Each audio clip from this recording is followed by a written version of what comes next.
terceira via, etc. tal, que se apresentaram aí, que pode ser também alternativas, né? O que você hoje vê como uma possível Agora, alternativa? tem 3, 4, por exemplo, tem o Ciro Gomes, que esteve aqui, né? Tem o João Dória, que esteve aqui, que são esses de todos de terceira via, a princípio, são os que têm mais viabilidade. Porque os outros são boa gente, Simone Tebet, que é o próprio João Amoedo, mas é difícil encabeçar, pode ser vice. E o Sérgio Moro, você acha que Mandetta. Simone Tebet, Sérgio Moro. O Sérgio Moro, ele está no Brasil agora, deve estar voltando aos Estados Unidos, veio para cá essa semana. Chega aí para conversar com nós. A questão é essa, se ele vai... ele tem opção, ou pode ser senador pelo Paraná, que é uma possibilidade grande. Se ele fosse para ser alguma coisa, tinha que ser presidente. Pelo tamanho dele, ser vice... pela projeção que ele teve, acho que não seria o mais adequado a princípio, né? Pensando... ele ia ser traído de novo se ele fosse vice. Teria de ser... agora, sendo candidato, uma coisa é ser juiz.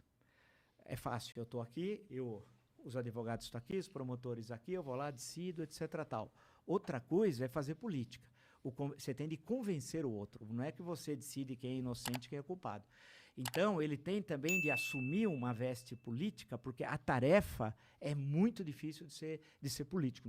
Não é coisa fácil. Na minha opinião, ele é um péssimo candidato. Ele teria... No sentido de ser um candidato, entendeu? Não que ele vá ser um péssimo presidente. Ele tende a arrumar... ele tende a arrumar... É que ele não é carismático. Ele fala lento, ele não fala com o povo, ele é tudo juridiquês. Agora, ele tem do prestígio da Lava Jato, né? Que é muito... Porque a Lava Jato teve defeitos, é verdade, mas teve muito mais coisas positivas do que negativas. Com certeza. Porque os esquemas de corrupção, ninguém devolve 100, 200, 300 milhões se não desviou, né? Você pega a gerente da Petrobras, o Pedro Barus, que é um deles, que devolveu uma fortuna. Como ele tinha aquilo? Era advindo de atos ilícitos e tal. Então, isso é extremamente louvável e uma série de legislação que foi criada dentro das próprias empresas, né? De compliance e tal. Isso é um saldo extremamente positivo. Agora, por outro lado, teve momentos, segundo os áudios que foram divulgados, e nunca devidamente periciados, mas não desmentidos devidamente, não foram desmentidos, que são conversas inadequadas que ocorreram naquele momento.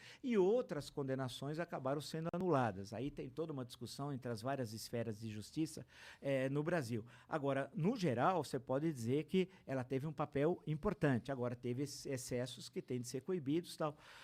Isso me parece evidente. Você acha que esses excessos que foram imputados ao Sérgio Moro, eles prejudicaram ele como candidato ao ponto de ele ser inviável? Os excessos bateram muito na tecla do Ministério Público, né? Especialmente ali do Paraná, né? Federal, mas no Paraná.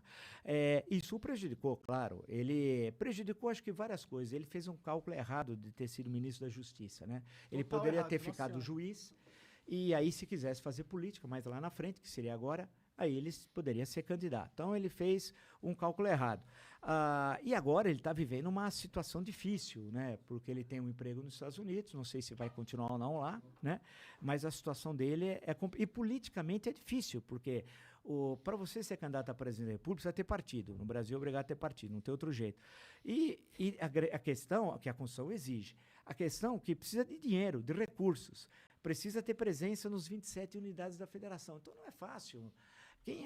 Quem tem mais cancha política, o Bolsonaro tinha à época 30 anos, o PT tinha, etc, etc. Você sai candidato. Agora, sair candidato sem ter uma estrutura partidária, você está fadado ao fracasso. Agora, pode ser que ele seja candidato ao Senado pelo Paraná. Nós vamos ter uma vaga só de renovação, que seria uma alternativa.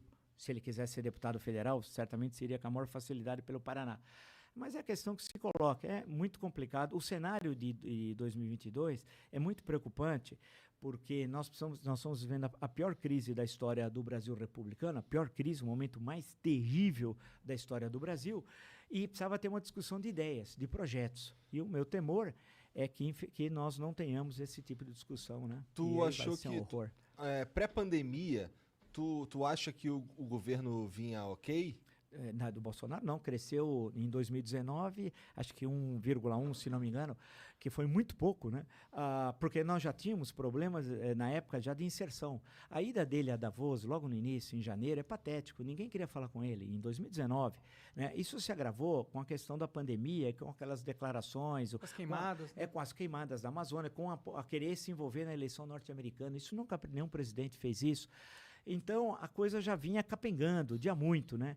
E a pandemia, evidentemente, agravou, porque se naquele momento você desenvolve as políticas corretas, naqueles 3 primeiros meses, nós não teríamos a extensão no tempo da pandemia vídeo que ocorre na Europa, né? Você já tem o retorno da uma relativa vida normal, né? Uma relativa vida normal. Evidentemente que a pandemia começou primeiro na Europa, porque ela veio da China, passou pelo Oriente Médio, né? E o Irã, em especial, chegou na Europa. Veja o caso do jogo do Atalanta de Bérgamo lá contra o Valência em Milão, que deu toda aquela coisa, tal. Chegou depois ao Reino Unido, atravessou o Atlântico e os Estados Unidos, veio vindo. A gente sabia que estava vindo, né? Gente sabia. O próprio livro do Mandetta, né? Ele fala isso, um paciente chamado Brasil, né? Aí você tem chegando aqui. Se nós tivéssemos, naquele momento, feito as barreiras sanitárias, que eram indispensáveis, no aeroportos, portos, a passagem por terra, que o Brasil tem fronteiras enormes e tal, tivesse um controle, e aí começássemos, o CEO da Pfizer, quantas vezes ele procurou o governo? Dezenas para vender a vacina. Vários e-mails, né?